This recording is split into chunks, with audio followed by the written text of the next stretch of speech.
I just sent out the notifications that I was going live to those who wanted to get on my texts. The information is below if you want to join that list too. I'm Melinda NailFanatic, coming to you for Love, Peace, and Happiness Tarot here in Las Vegas, Nevada. And this is the third year that I've donated my birthday to Love, Peace, and Happiness on Earth for all humanity. And I was inspired to do this through this channel. So we got 2 years now. And this is the third year, and it's going lovely so far. It's May 6th through 8th. And so given the situation in our society today, I just decided to do it on my own. So I've never done it all by myself. I want to say that. So big props to me for stepping up, following through, and standing on my own 2 feet.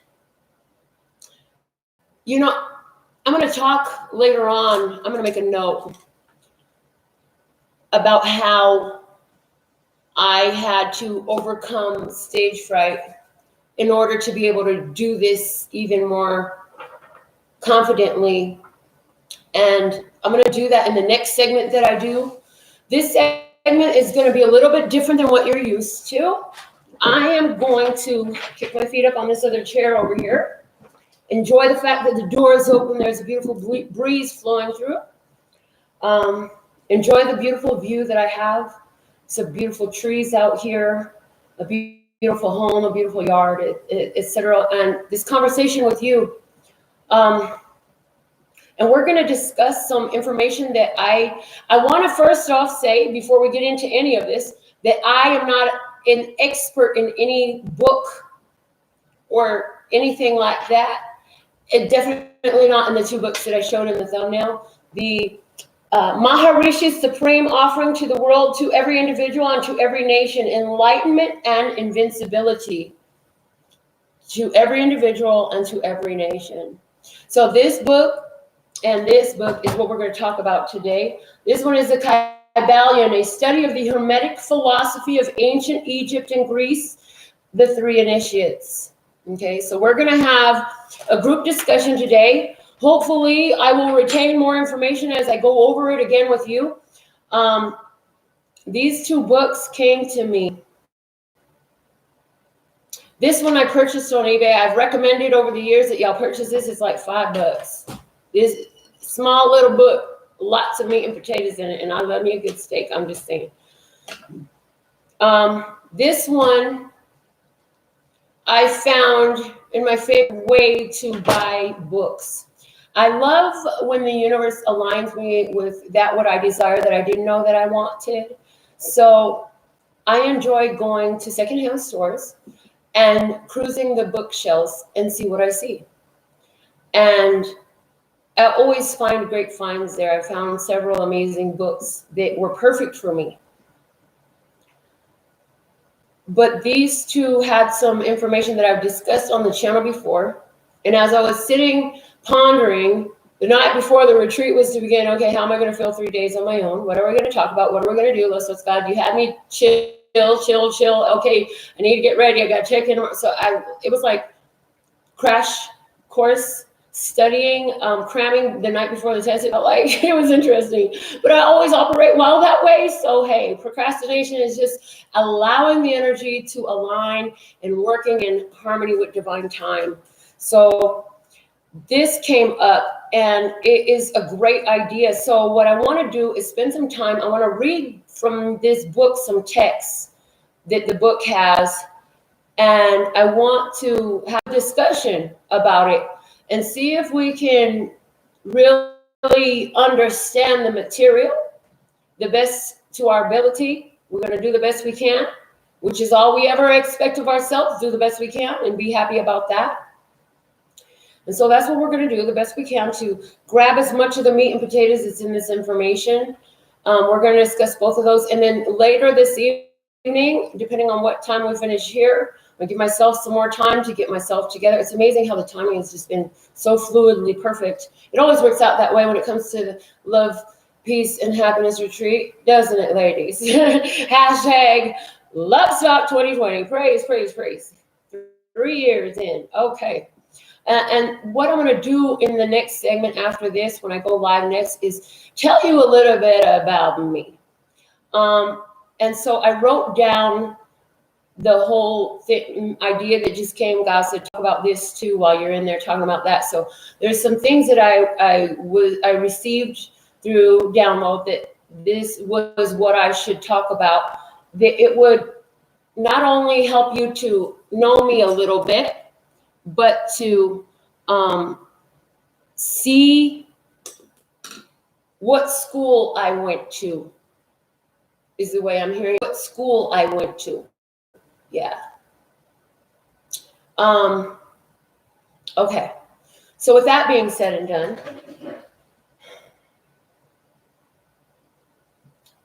I'm going to get started with the 7 Hermetic principles and the Kybalion. Okay. The 7 Hermetic principles and the Kybalion. So let's see. I put a note that I wanted to read here. Okay. So this is going to be a brief overview of what the 7 Hermetic principles are. And it's enough for us to get the gist of it. So here we go. It is starting on page 10. It's the second section. Just in case you get the book, this is where we're looking at today. And I've got notes in this book scribbled down. I underline. If I have a highlighter, I highlight. And I write stuff off to the side. So if you look at my books, and I dog ear pages. Some people, I've had people tell me, I can't stand that you do that. And I'm like, oh, well, it's my book. Anyways, so that's coming through as a, you know what, when you've got, and I've got a pen handy here, when you've got something that stands out or you don't know a word, look it up, learn what it means, write down the definition. And yes, sometimes I don't always write down every definition, but sometimes a word is like, okay, just look this up. Sometimes I just take it from the context if I can. Anyways, let's get into this. It's okay to make notes in your books. It's okay to dog ear pages. The 7 Hermetic principles. The principles of truth are 7. He who knows these understandingly possesses the magic key before whose touch all the doors of the temple fly open. That's a quote from the Kybalion. The 7 Hermetic principles upon which the entire Hermetic philosophy is based are as follows. 1, the principle of mentalism. 2, the principle of correspondence. 3, the principle of vibration. 4, the principle of polarity. 5, the principle of rhythm. 6, the principle of cause and effect. And 7, the principle of gender. These 7 principles will be discussed and explained as we proceed with these lessons. A short explanation of each, however, may as well be given at this point. So the first one, let me get ready for this, yo. You ready? The principle of mentalism. The all is mind, the universe is mental. Quote from the Kybalion. This principle embodies the truth that all is mind. It explains that the all, which is the substantial reality underlying all the outward manifestations and appearances which we know under the terms of the material universe, the phenomena of life, matter, energy, and in short, all that is apparent to our material senses is spirit. Pause. So here, the discussion begins. I want to make sure that everybody understands here that the all, everything, and everything that it translates to in our physical world is here being identified as spirit. Play, which in itself is unknowable and undefinable, but which may be considered and thought of as an universal, infinite living mind. As an universal, why are they using? As a universal, infinite living mind. Hold on, I'm going to read that. again.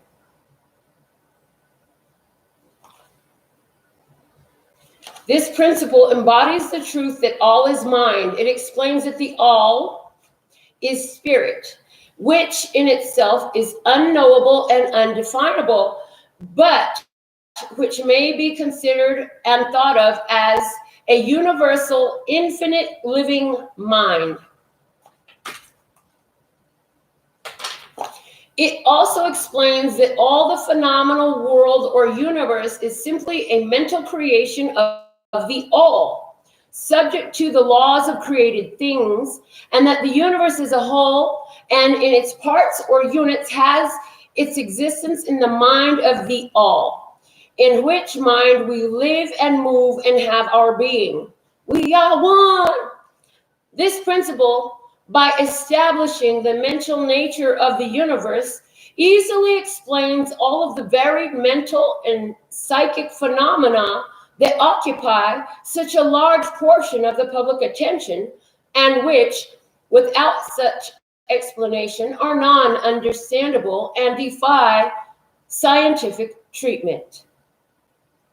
An understanding of this great Hermetic principle of mentalism enables the individual to readily grasp the laws of the mental universe and to apply the same to his well-being and advancement. If you know better, you do better.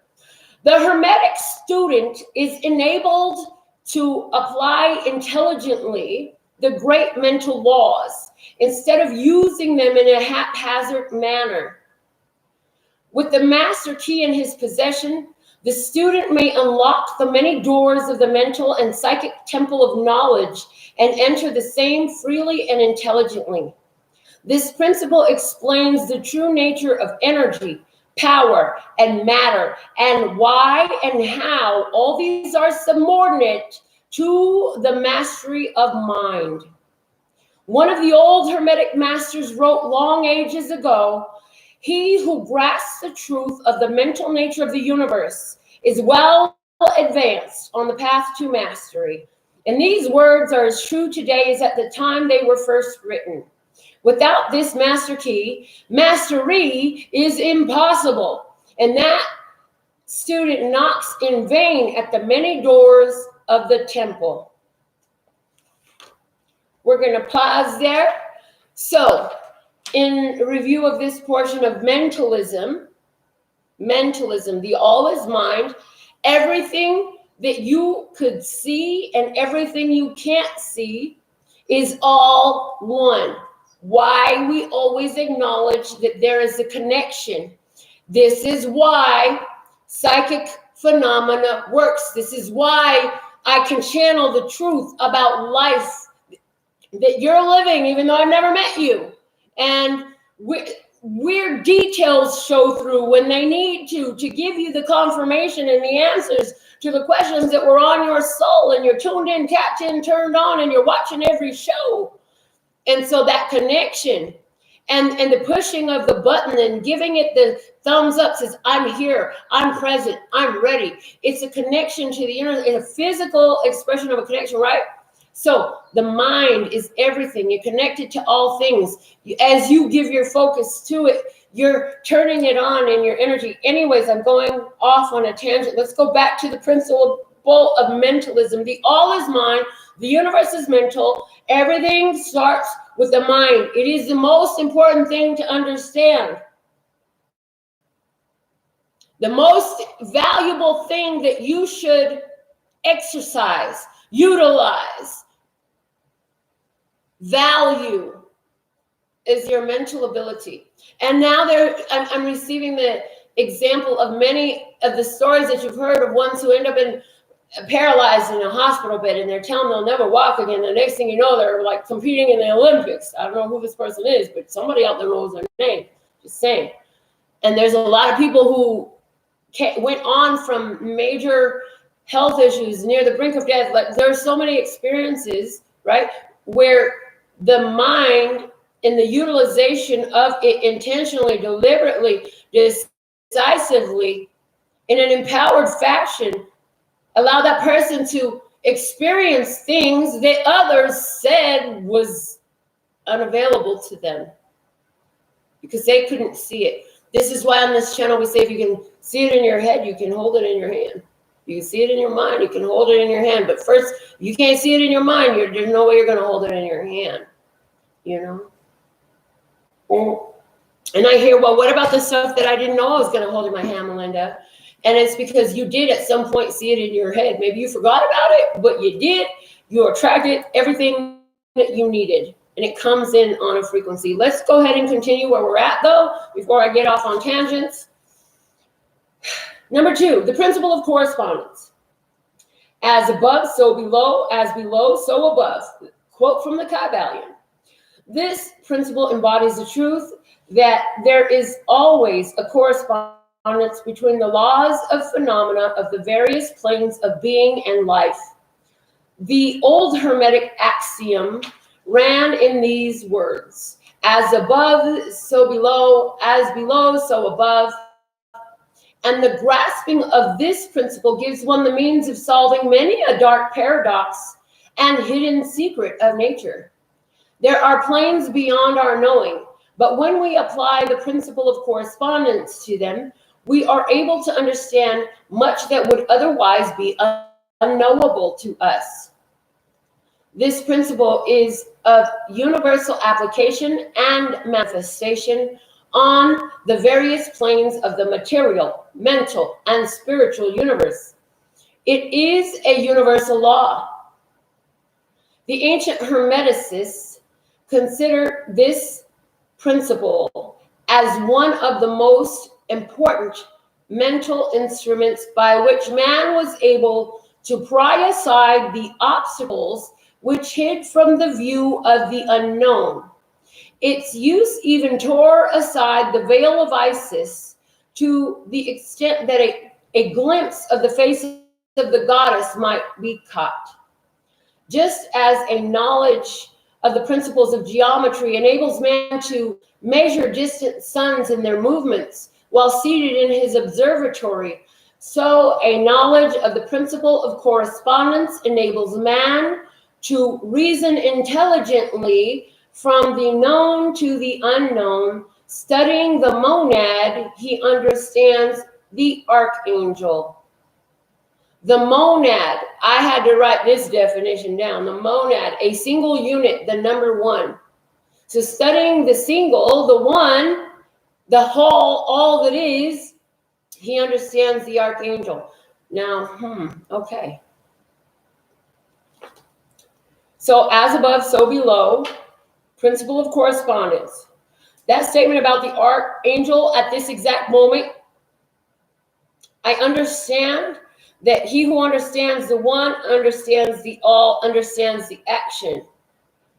And that's how I can understand this statement. I feel like there's more to this statement with the use of the word archangel, but we're going to leave that alone because, hey, it is what it is, and it will come. I'll get it when I need to get it, and you'll get it if you got it. Give it to me. No, I'm just kidding.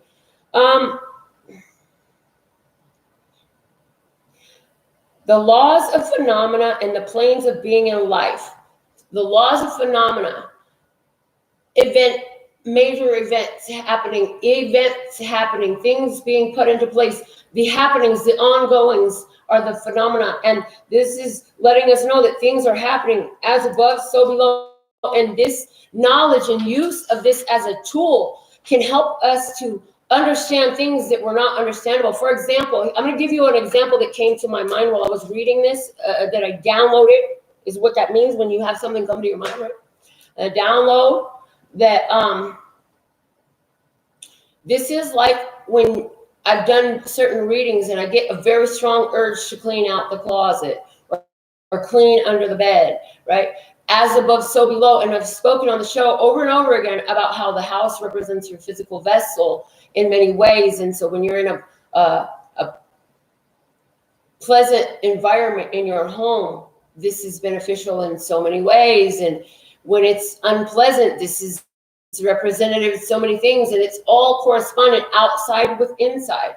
And I love that that word correspondent came out, as above, so below.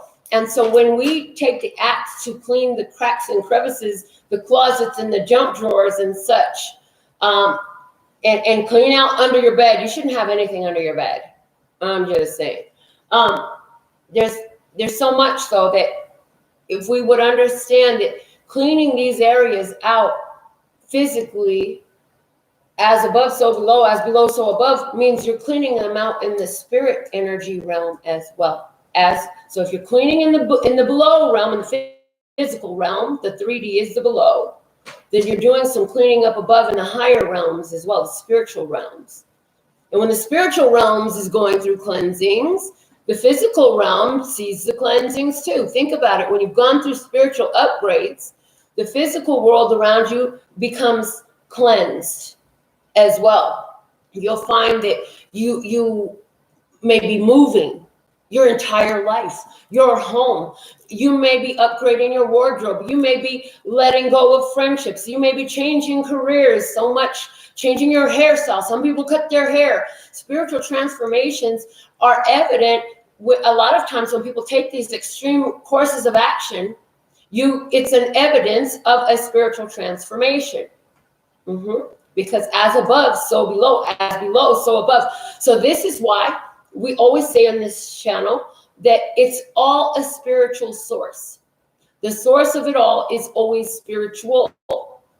The spiritual life is the engine that turns, right? And you can affect it either way.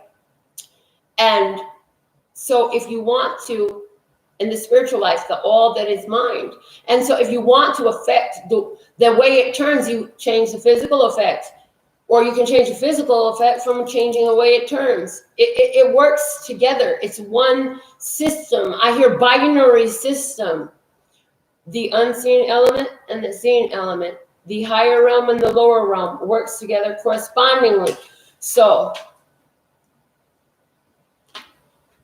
what else do we want to say about this, listeners? God,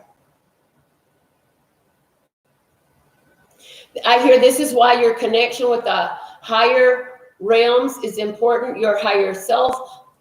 Whatever you want to call love source God, whatever you want to call creator, whatever you want to call that energy, what form of vernacular works for you, because these vernaculars even work in synergy. It's all synchronistic, synchronic, yes, synchronized, yes, okay. All right, moving on, moving on. The principle of vibration, the third principle. Nothing rests, everything moves, everything vibrates. Quote from the Kybalion.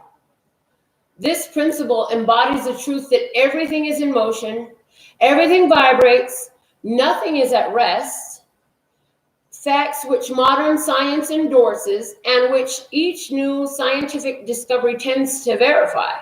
And yet this Hermetic principle was enunciated thousands of years ago by the masters of ancient Egypt. This principle explains that the differences between different manifestations of matter, energy, mind, and even spirit result largely from varying rates of vibration.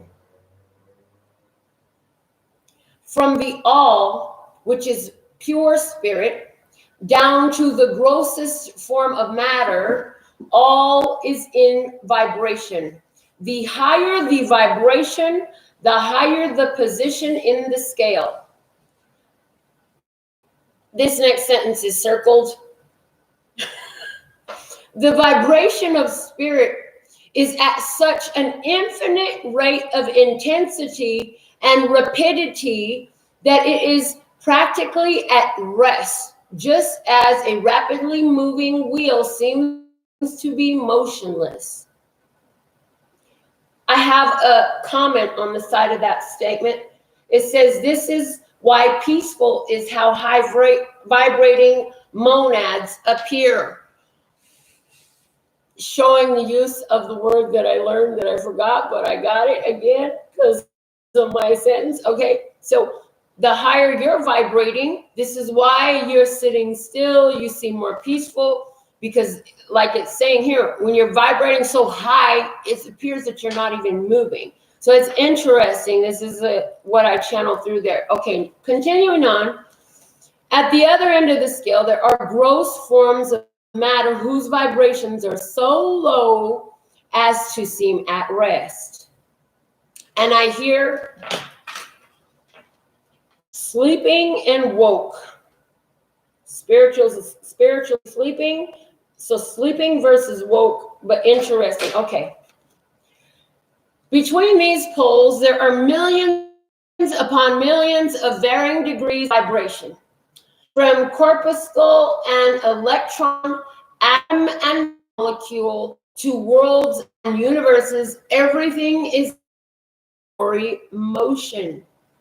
This is also true on the planes of energy and force, which are but varying degrees of vibration, also on the mental planes, whose states depend upon vibrations, even planes. An understanding of this principle with the appropriate formulas enables Hermetic students to control their own mental vibrations as well as those of others. The masters also apply this principle to the calming of natural phenomena in various ways. He who understands the principle of vibration has grasped the separate power, one of the old writers. Wow. So what we learn from this, everything in the universe is all in vibration. Everything including matter, energy, mind, and spirit. And spirit is vibrating so fast that it seems to be motionless. And here I just heard, this is why sometimes you have a difficulty, we have a difficulty as humanity distinguishing between high vibration and low vibration energies in this old place of a lack of consciousness, because also as it appears practically at rest because it's high vibrating, on the other end of the scale, it said, there are gross forms of matter whose vibrations are so low so as to seem at rest. So they seem peaceful, they seem calm, because they appear to be at rest, but the difference is the vibrations are opposite. And I hear this is why opposites attract. But I'm also here, don't go off on that. Let's keep going in the book. All right, so the principle of polarity. Everything is dual. Everything has poles. Everything has its pair of opposites. Like and unlike are the same. Opposites are identical in nature, but different in degree. Extremes meet. All truths are but half truths. All paradoxes may be reconciled. Quote from the Kybalion. Now, quote from Melinda, the definition of the word paradox, for those of you who, like, I didn't know, a seemingly absurd or self-contradictory statement or proposition that when investigated or explained may prove to be well-founded or true. Contradiction, anomaly, conflict.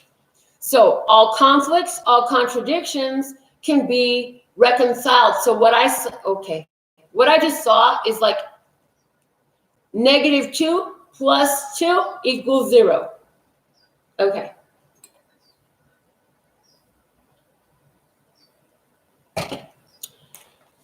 This principle embodies the truth that everything is dual. Everything has two poles. Everything has its pair of opposites, all of which were old Hermetic axioms. I need to look up this word. Hold on, guys. Pause. Axioms. I should have looked this word up before, and now I'm seeing, okay, so axiom. Hold on, guys. We're going to do this together. Axiom, noun, a statement or proposition which is regarded as being established, accepted, or self-evidently true. Okay. It's a noun,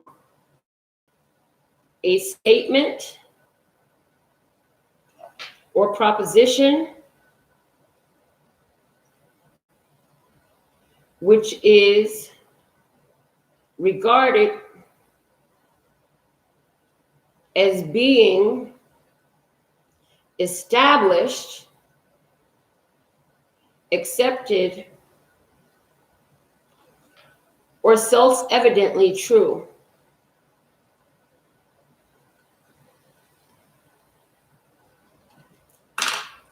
Okay, just gonna start over again. This principle embodies the truth that everything is dual, everything has two poles, everything has its pair of opposites, all of which were old Hermetic axioms. It explains the old paradoxes that have perplexed so many, which have been stated as follows. Thesis and antithesis are identical in nature, but different in degree. Opposites are the same, differing only in degree. The pairs of opposites may be reconciled. Extremes meet.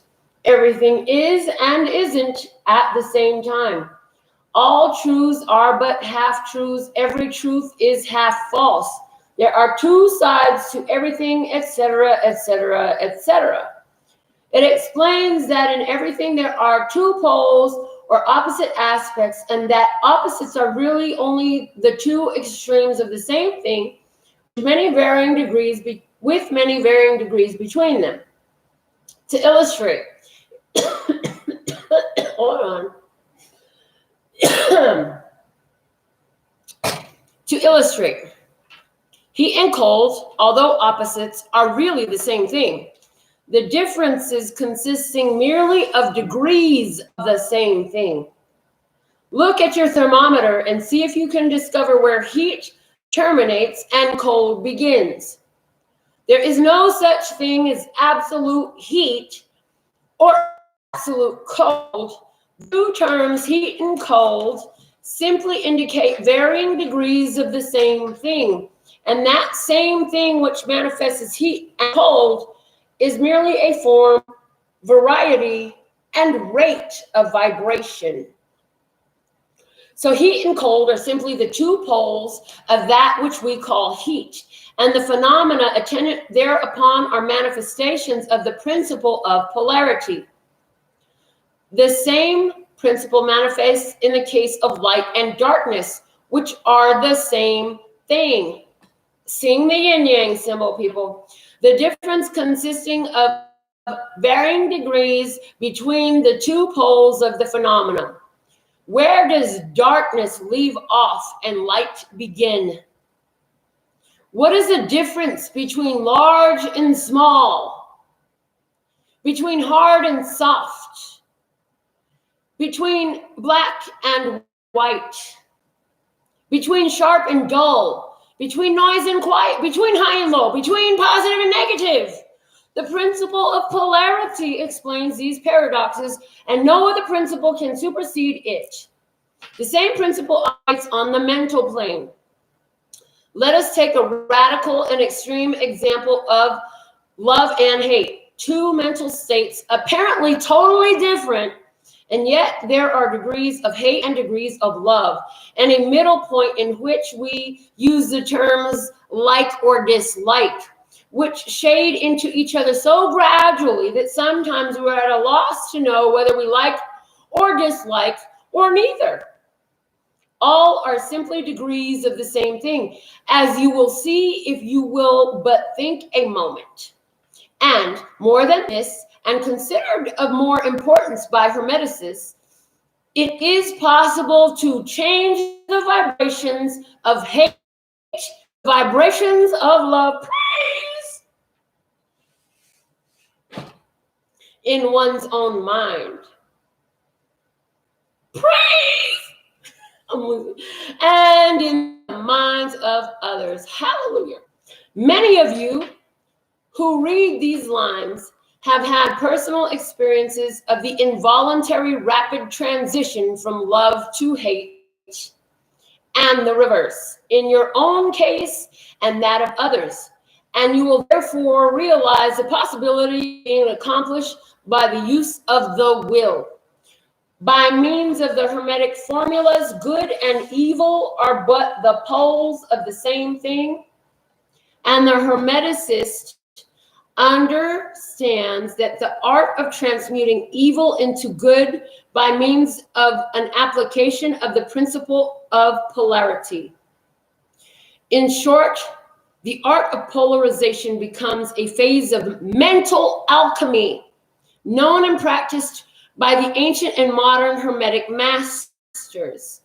An understanding of the principle will enable one to change his own polarity as well as that of others, if he will devote the time and study necessary to master the art. Y'all ready for some homework? I'm just saying, like, this is something to practice. This is something to really practice.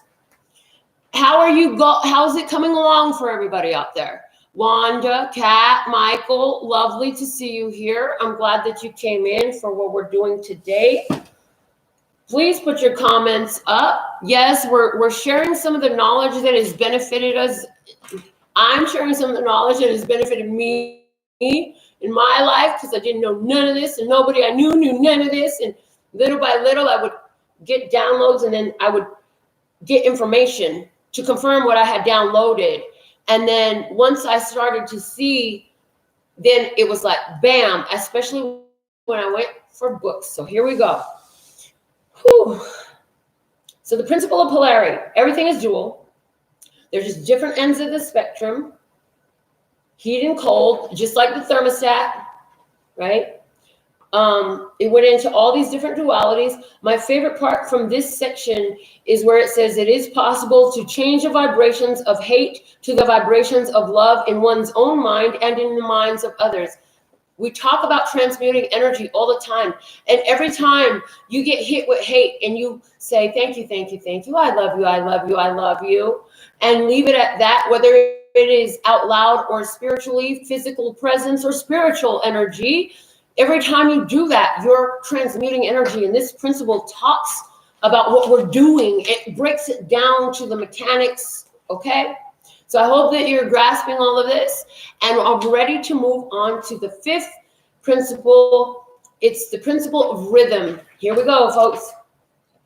Everything flows out and in. Everything has its tides. All things rise and fall. The pendulum swing manifests in everything. The measure of the swing to the right is the measure of the swing to the left. Rhythm compensates. Quote from the Kybalion. Look, I've been saying it for years before I get into this little paragraph, whatever it was, this little paragraph. The pendulum must swing both ways. We were just talking about that today during the divine download, weren't we? Okay, here we go, guys. Buckle up. Did you bring your steak knife? I hope you brought your steak knife. I'm just saying, because this dinner is meaty, baby. This principle embodies the truth that in everything there is a manifested, a measured motion to and fro, a flow and an inflow, a swing backward and forward, a pendulum-like movement, a tide-like ebb and flow, a tide between the two poles which exist in accordance with the principle of polarity described a moment ago. There is always an action and a reaction, an advance and a retreat, a rising and a sinking. This is in the affairs of the universe, suns, worlds, men, animals, mind, energy, and matter. This law is manifest in the creation and destruction of worlds, in the rise and fall of nations, in the life of all things, and finally in the mental states of man. And it is with this latter that the Hermeticists find the understanding of the principle most important. The Hermeticists have grasped this principle, finding its universal application, and have also discovered certain means to overcome its effects in themselves by the use of the appropriate formulas and methods. They apply the mental law of neutralization. They cannot annul the principle or cause it to cease its operation, but they have learned how to escape its effects upon themselves to a certain degree, depending on the mastery of the principle. They have learned how to use it instead of being used by it. In this and similar methods consists the art of the Hermeticist. The master of Hermetics polarizes himself at the point at which he desires to rest, and then neutralizes the rhythmic swing of the pendulum, which would tend to carry him to the other pole. All individuals who have attained any degree of self-mastery do this to a certain degree, more or less unconsciously. But the master does this consciously and by the use of his will, and attains a degree of poise and mental firmness almost impossible of belief on the part of the masses, who are swung backward and forward like a pendulum. This principle and that of polarity have been closely studied by the Hermetists, and the methods of counteracting, neutralizing, and using them form an important part of the Hermetic mental alchemy. Folks, you don't have to be on the back and forth ride. This is where self-mastery comes in, emotional mastery comes in, mental mastery comes in. This is why we do the work. Because when we get that place where we're standing still in our character, as we call it, we talk about this on the show, and we say, you gonna stay in character, or you gonna let them make you be somebody you don't like being? Who you gonna be? That's when you choose self-mastery. Now, I'm sure they got a whole lot of special stuff that we can go so deep into this, right? But our goal is to learn and apply neutralization, so we don't have to be swung back and forth like the Bible says. People is swung back and forth, tossed about like ships on the water. No, we don't flow back and forth like that. We can stand still in our vibration. I love that. Okay. I'm so thankful and grateful you could all join. Let's move on. All right. 6, the principle of cause and effect. Every cause has its effect. Every effect has its cause. Everything happens according to law. Chance is but a name for law not recognized. There are many planes of causation, but nothing escapes the law. Quote from the Kybalion. This principle embodies the fact that there is a cause for every effect, an effect from every cause. It explains that everything happens according to law, that nothing ever merely happens, that there is no such thing as chance, that while there are various planes of cause and effect, the higher dominating the lower planes, still nothing ever entirely escapes the law. The Hermetists understand the art and methods of rising above the ordinary plane of cause and effect to a certain degree. And by mentally rising to a higher plane, they become causers instead of effects. The masses of people are carried along obedient to the environment, the wills and desires of others stronger than themselves, hereditary, suggestion, and other outward causes moving them about like pawns on the chessboard of life. But the masters, rising to the plane above, dominate their moods, characters, qualities, and powers, as well as the environment surrounding them, and become movers instead of pawns. They help to play the game of life instead of being played and moved about by other wills and environment. They use the principle instead of being its tools. The masters obey the causation of the higher planes, but they help to rule on their own plane. In this statement, there is considered a wealth of Hermetic knowledge. Let him read who can. Praise. You know what? This principle is the first where they're saying, like, let him read who can. That's like, I dare you. Keep going. Can you keep reading? And how many times have we spoken about putting the hands on the wheel, right? And driving this vessel where we want to go. everything is happening for a reason. We say it all the time. Everything is happening for a reason. There is a reason for everything happening. How can we maintain a higher vibration regardless of what's happening, knowing that that higher vibration is the very armor that would protect from anything that was out there if we needed protection? But at that point, once you raise to that vibration, as these Hermetic principles teach us, you rise above what's going on around you. My friend Christina, when she lost her mother, went through a huge ordeal, and she would put her imaginary hot air balloon, and she would and feel that thing, and she would float over the bullshit, because the bullshit she was dealing with was so much. And as I'm reading this paragraph, I'm like, if they only understood out there, if they only understood. But see, this is for those, this is affecting the crown. The corona is affecting the crown. Aren't you glad yours is on? Aren't you glad that yours is in a higher vibrational stance, that you've learned you're doing the best you can. You're always doing the best you can, and that's all that ever matters. To keep your own vibration up, to stay above the bullshit. There are people out there that are afraid, right? Michael agrees. Kat says, thank God I'm here. This is where I belong. Yes. And the thing of it is, we can join in the waves of those who do not understand the laws of mastery, of self-mastery, the laws of the universe, and how to apply them for their benefit. Like, we can lower our vibration as they have, but we don't want to enable the situation. We are the holders of this energy. This is why we've been channeling a lot through this channel lately, that we are the anchors of this energy in Earth. Who we are and what we do is important. We're getting to our 7th Hermetic principle. It's the principle of gender. Okay? Gender is in everything.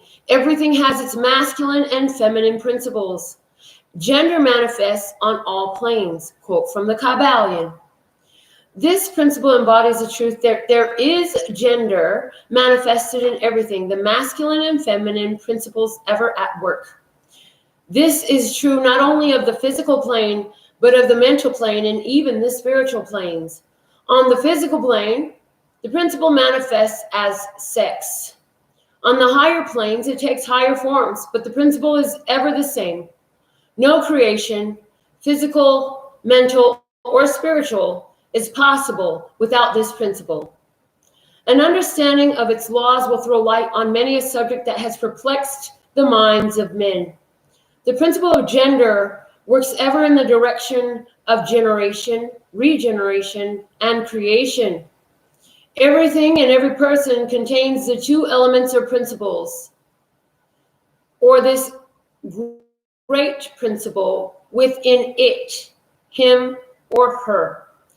Every male thing has the female element. Also, every female contains also the male principle. If you would understand the philosophy of mental and spiritual creation, generation, and regeneration, you must understand and study this Hermetic principle. It contains the solution of many mysteries of life. We caution you that this principle has no reference to the many base, pernicious, and degrading lustful theories, teachings, and practices which are taught under fanciful titles, and which are a prostitution of the great natural principle of gender. Such base revivals of the ancient infamous forms of phallicism tend to ruin mind, body, and soul, and the Hermetic philosophy has ever sounded the warning note against these degraded teachings, which tend towards lust, licentiousness, and perversion of nature's principles. If you seek such teachings, you must go elsewhere for them. Hermeticism contains nothing for you along these lines. To the pure, all things are pure. To the base, all things are base. Wow. And to somebody, that shit is a slap in the face. I'm just saying. Because, like, if you think about what he just said, that last statement, whatever they just said, that last statement, this is why that person who is always bitching and complaining just get on your nerves so bad. Because to them, everything is based. You could give them the most beautiful thing and they ain't gonna find a way to be pleased. They ain't gonna find, it wouldn't matter. You'll be in the middle of the most beautiful scenery from your perspective, and the other would find something ugly to say, right? No matter what, no matter how beautiful we out here in the middle, no, I can't get no signal. I can just hear so much bullshit coming out somebody's mouth, yes? Also, this talks about perversion of these elements through ruining the mind, body, and soul through phallicism. Let's look up the word phallicism, shall we?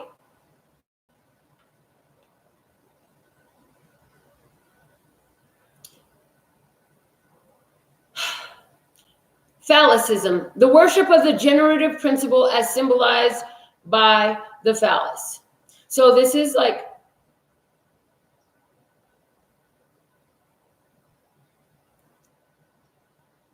here we go. This one's better. Phallicism, worship of the generative principle as symbolizes sexual organs or the act of sexual intercourse, although religious activities that involve sexuality or the symbolism of the male or female sexual organs are sometimes called phallic cults. There is no evidence that any cult is preeminently phallic. So it's just saying, like, using sex in a way of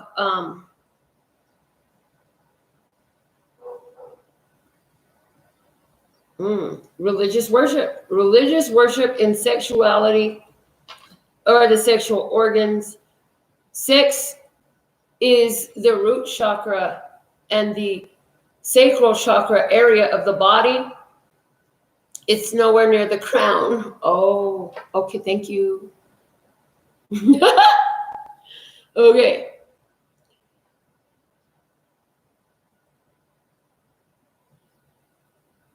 And that's why they use a word that they're not talking about lustful interactions. They're saying it's a perversion of nature's principles. And when I was reading this, I was picturing like orgies and sex worship and that ugly dark shit, you know, where they're doing like sexual abuse of children and just perversions of sex. As a matter of fact, I was watching, oh God, what video was it that I was watching? It was talking about the history of sex and religion. It went into Adam and Eve, and it went into a lot of the symbolism, and it talked about how they originally, when sex was created, it was meant for God to bring two people together to have it, the right two people. And I'm hearing, as I'm saying this, the right two people to bring about the law of neutralization. Wow. Okay, and that God would bring two people together for the law of neutralization and bless that union. And then somewhere along the line, this idea came about where it's just like everywhere with anyone, whenever you want. Hey, the more the merrier, you know. And hey, you know, I'm not judging. I'm just discussing what I've observed and information that I've gotten, and maybe somebody needs to consider that. I'm just saying. So. Wow. Michael says, I definitely have the whole duality thing unlocked. You know, I feel like this book is like one of the most important things that has crossed my life path. I've had so many. And I mean, there are chapters in here. The next chapter, for example, is mental transmutation. Dude, if you haven't given this book a study, you're cheating yourself of a wealth of knowledge. It just puts everything into place. One thing that I was receiving by download that was set aside for this exact moment is, you know, these are the principles that all the religions use to base all of their rules and their, you know what I'm saying? If it works, it's like Catholicism works for somebody. Magic works for somebody. Wicca works for somebody.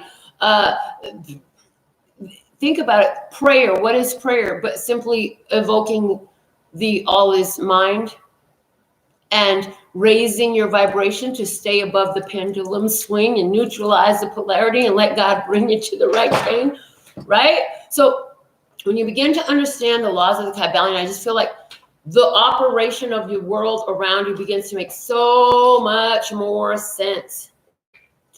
Now, I don't know how quickly I thought that this session was going to move about, but I feel like I'm going to save the Meisner effect for another day, so we don't have 2 book readings one day. So I'm going to move the Meisner effect over to tomorrow.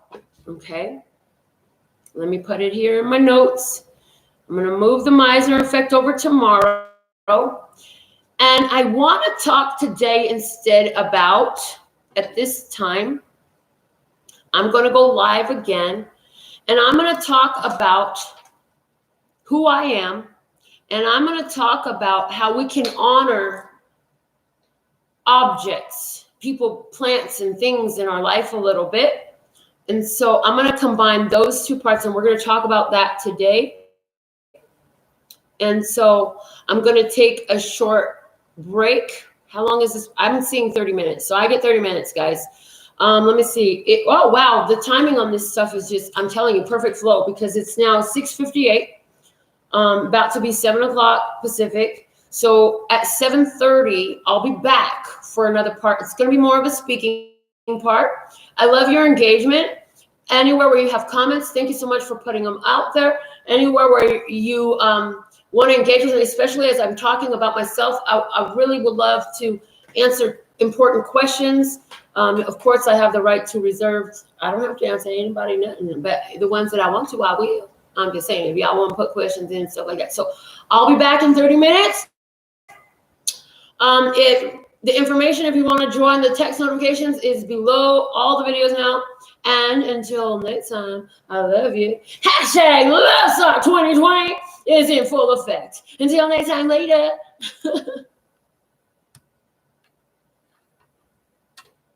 Okay.